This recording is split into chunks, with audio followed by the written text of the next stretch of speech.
पहले तो जिस तरह आपने ये देखा है यहां पर लिखा हुआ इंटरव्यू स्किल्स, इसका मतलब ये है कि इंटरव्यू देना और इंटरव्यू लेना दोनों स्किल्स हैं.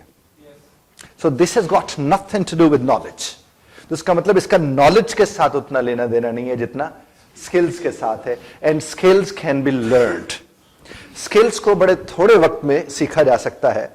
महारत के लिए तो जाहिर उसमें वक्त लगता है, लेकिन नॉलेज तो समंदर है ना, उसकी तो कोई हद ही नहीं है. तो अब हम यहां पर मौजूद हैं सिर्फ स्किल्स के एतबार से चीजों को देखने करने के लिए कि हमने किस हद तक चीजों को किस एतबार से देखना है. Nothing more than that. अब देखिए, इंटरव्यू कॉल जब आपको आ जाती है तो आप एप्लीकेंट से रियल कंटेंडर बन जाते हो. The moment you receive an interview call, कि आपको कॉल आ गई है, इसका मतलब आपने जो एप्लीकेशन भेजी थी वो कबूल हो गई, और उस एप्लीकेशन के बाद नाउ कंटेंडर यानी जितने और वहां पहुंचेंगे उन सब में आप भी मौजूद होंगे और आपका मुकाबला है बाकी लोगों के साथ. जो पहला मुकाबला था वो तय पा गया. मिसाल के तौर पर 500, 1000, 10,000 लोगों ने एप्लीकेशंस भेज दी थी, उनमें से आप मुंतखब हो गए कि आपको कॉल आ गई इंटरव्यू की. तो इसका मतलब पहला जो मार्का था, पहली जो जंग थी वो आप जीत चुके. आप दूसरे मरहले में आप दाखिल हो चुके, और दूसरा मरहला क्या है कि अब आपका इंटरव्यू होगा. तो इसका मतलब an applicant to real contender तक आप आ चुके हैं. उसके बाद क्या है, रिसर्च काउंट होती है. आप जब कभी भी इंटरव्यू के लिए जाते हैं तो what counts the most is research. और रिसर्च की तरफ जाने से पहले हम इसको बोलते हैं, जरा मेरे साथ आप मिलकर बोलिएगा इसको. आप कहिए योई. योई. साथ वाले की तरफ मुंह करके बोलिए योई. ये मत कह दीजिएगा यूई. दिस इज रादर योई. अब जब हम इसको योई कहते हैं तो योई Y for something, O for something and all that. अब इसको आप देखिएगा, ये जो वाई है इसका मतलब है कि जब आप इंटरव्यू देने के लिए जाते हैं तो सबसे पहले know your self. Your self का वाई योई का, कि सबसे पहले आपको पता अपना होना चाहिए कि आपको क्या अपना पता है कि आप किस तरह वहां जाकर परफॉर्म कर सकते हैं, आपकी स्ट्रेंथ क्या है, आपकी वीकनेस क्या है, आपके कौन से ग्रे एरियाज हैं, किन एरियाज पर आपको काम करने की जरूरत है. दूसरा है द ऑर्गेनाइजेशन. अब जिस ऑर्गेनाइजेशन में आप लोग जा रहे हैं इंटरव्यू देने के लिए, उस ऑर्गेनाइजेशन का आपको इल्म होना चाहिए. जब आपको उस ऑर्गेनाइजेशन का इल्म होगा तो आप बड़े अच्छे तरीके से वो इंटरव्यू दे सकेंगे. और अगर आपको पता ही नहीं होगा उस ऑर्गेनाइजेशन का तो फिर आप इंटरव्यू अच्छा नहीं दे सकते हैं. और तीसरा जो है वो है कि नो द इंटरव्यू क्वेश्चंस. भरमार पड़ी हुई है. वैसे तो चंद एक सवालात हैं जो आपको इल्म में होने चाहिए.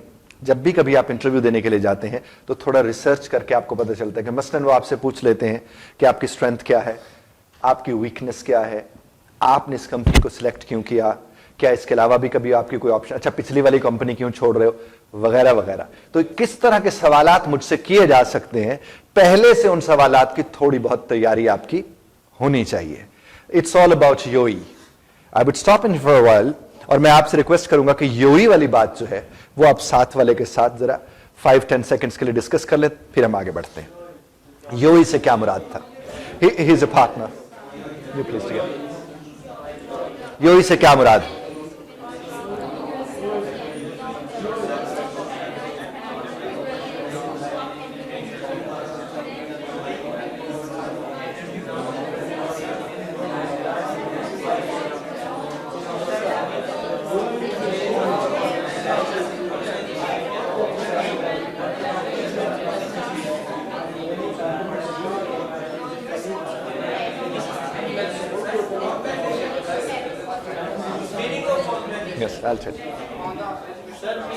यस, कंपनी, जिस कंपनी में आप काम करने जा रहे हैं, जिस कंपनी के लिए आप इंटरव्यू दे रहे हैं, ठीक है.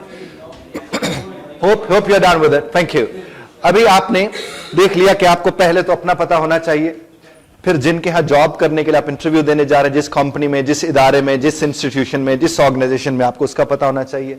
और फिर दूसरा आपको क्या हो कि इंटरव्यू कॉमन क्वेश्चंस क्या होते हैं, ये कौन कौन से सवालात हैं जो पूछे जा सकते हैं, होना चाहिए. उसके बाद जनाब जब आप आगे बढ़ते हैं तो आपको यह भी तो देखना है ना यहां पर वेयर टू गो.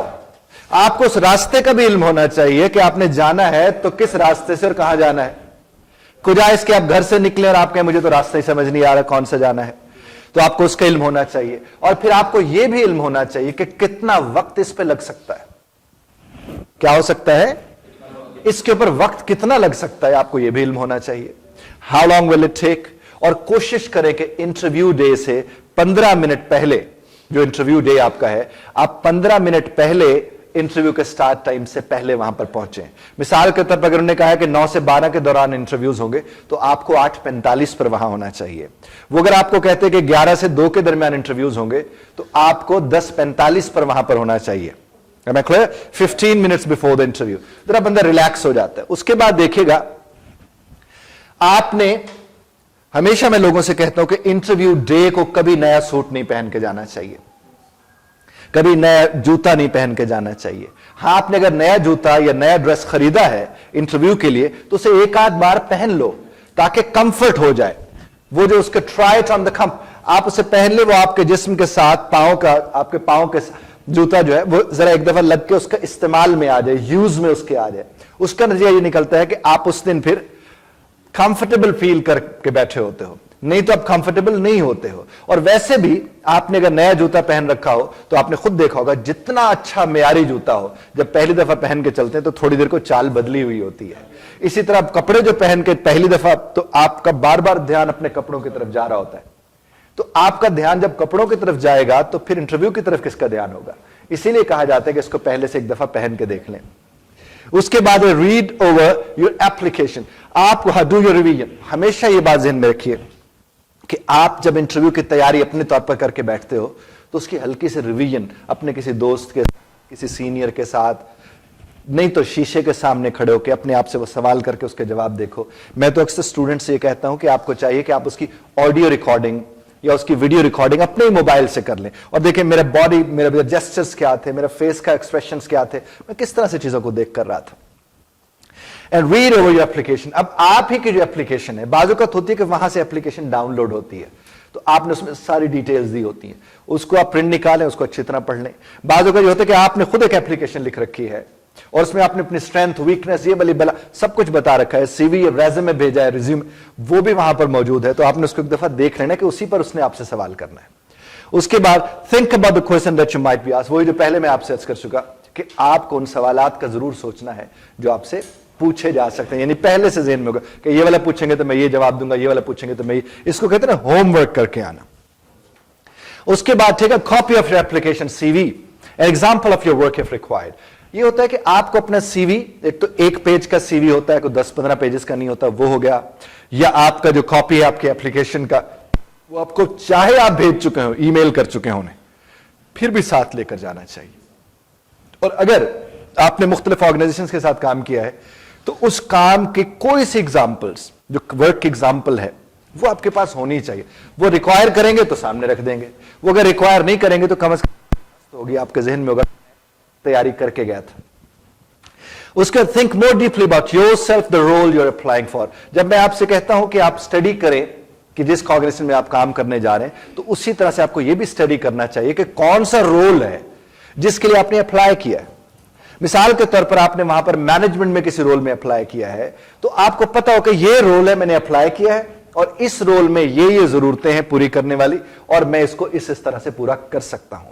और यहां तक कि आप ये भी देख सकते हैं कि अगर पिछली किसी कंपनी में आप उसी तरह का कोई रोल प्ले करते रहे हो, तो आप उसके ऊपर भी राय कायम कर सकते हैं कि देखें ये वाला रोल मैं यूं यूं प्ले करता रहूं. समटाइम्स वो आपसे पूछ लेते हैं कि कुछ सिनेरियो, कोई सिचुएशन दे देते हैं कि अगर ऐसी सूरत हाल कभी आई हो कंपनी में, तो आपने क्या किया था, तो आपको उसके लिए तैयार होना चाहिए. उसके बाद ये सबसे अहम टुकड़ा है कि नॉलेज अबाउट जॉब. आप जिस जॉब के लिए अप्लाई कर रहे हैं, आपको पता होना चाहिए वो सर्विसेज अगर दे रहे हैं तो कौन सी सर्विसेज दे रहे हैं, वो प्रोडक्ट्स कोई बेच रहे हैं तो कौन सी प्रोडक्ट्स बेच रहे हैं, उस कंपनी का एम क्या है, उस कंपनी की वैल्यूज क्या है, उस कंपनी की मिशन स्टेटमेंट क्या है, उस कंपनी के क्लाइंट्स कौन कौन से होते हैं या कस्टमर्स कौन कौन से होते हैं, और फिर उस कंपनी के कंपैटिटर्स कौन कौन से हैं. अब मिसाल के तौर पर आपने एक ऐसी कंपनी में काम किया जिस तरह मल्टी फॉर्म वाले हैं या बाकी फॉर्म वाले हैं, किसी फॉर्म के 2-4-5 हैं या पेंट्स वाले हैं, आपने वहां काम किया, और अगर आप उन्हें कहते हैं कि पिछले साल की मैंने आपकी रिपोर्ट पढ़ी थी, आपके कंपैटिटर्स ये लोग हैं और इनको मार्केट में थोड़ा ये वाला एज यहां से मिला था और यहां से मार्केट में आपको एज मिला था, तो वो कहेगा यार ये तो बड़ा इल्म रखता है. और बाजों का तो हैरान हो जाते हैं आगे बैठे कि हमने तो ये देखा ही नहीं, सोचा ही नहीं था, और हम तक ये बात सामने आई है. लेकिन ज्यादा सियाना भी नहीं बनना, हाँ नहीं बनना, क्योंकि वो अगर बनेंगे तो वो फिर आपसे ज्यादा सियाने होते हैं.